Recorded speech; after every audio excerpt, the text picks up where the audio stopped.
Mahesh route లో నడవడానికి ready అవుతున్నారు నేచురల్ స్టార్ నాని. ఆయనే కాదు, ఆల్రెడీ ఐకాన్ స్టార్ అదే రూట్ లో ఉన్నారు. ఈ మధ్య యష్ ఆ రూట్ లో ట్రావెల్ చేస్తున్నారు. అటు ప్రభాస్ పరిస్థితి కూడా అంతే.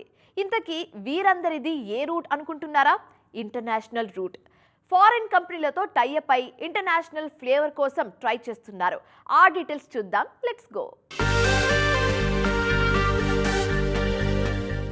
ది ప్యారడైజ్ మూవీని ఇంటర్నేషనల్ లాంగ్వేజెస్ లో ప్రమోట్ చేసేందుకు ప్రముఖ హాలీవుడ్ ఏజెన్సీ కన్నెక్ట్ మాప్సిన్ తో డిస్కషన్ షురూ చేసింది టీమ్.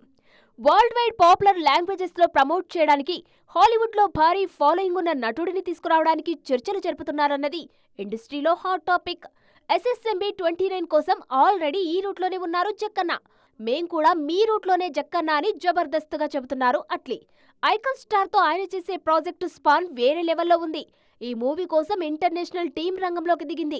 హంగు ఆర్భాటాలతోనే కాదు, కంటెంట్ తోనూ కొట్టి చూపిస్తామనే కాన్ఫిడెన్స్ కనిపిస్తుంది ఈ కాంబోలో. ప్రభాస్ తో సందీప్ రెడ్డి వంగా చేసే స్పిరిట్ సినిమా కూడా ఆ రేంజ్ లోనే పోర్ట్రే అవుతుంది. ఇంటర్నేషనల్ స్టార్ కాస్ట్ ని అనౌన్స్ చేయడానికి రెడీ అవుతున్నారు సందీప్. సక్సెస్ రేట్ కోసం వెయిట్ చేస్తున్న టాలీవుడ్ కి ఈ మూవీ ఇంటర్నేషనల్ రేంజ్ సక్సెస్ ని పరిచయం చేస్తుందనే ఆశాభావం వ్యక్తమవుతుంది రెబల్ సైన్యంలో. ఇటు యష్ కూడా ఇంటర్నేషనల్ స్టాండర్డ్స్ లోనే ప్రతిదీ ప్లాన్ చేసుకుంటున్నారు. టాక్సిక్ కోసం 45 రోజులు పెర్రీ ఆధ్వర్యంలో యాక్షన్ సీక్వెన్స్ చేస్తున్నారు. నార్త్ రామాయణ విషయంలో అయితే ప్రతిదీ అంతర్జాతీయ ప్రమాణాలతోనే జరుగుతోంది. సో జక్కన్న అండ్ అదర్స్ బరిలో ఒకరికొకరు పోటీగానే నిలుస్తున్నా ఇండియన్ సినిమా సత్తాను ఇంటర్నేషనల్ స్క్రీన్స్ మీద చాటడానికి మాత్రం కలిసికట్టుగానే ప్రయత్నిస్తున్నారన్నది వాస్తవం.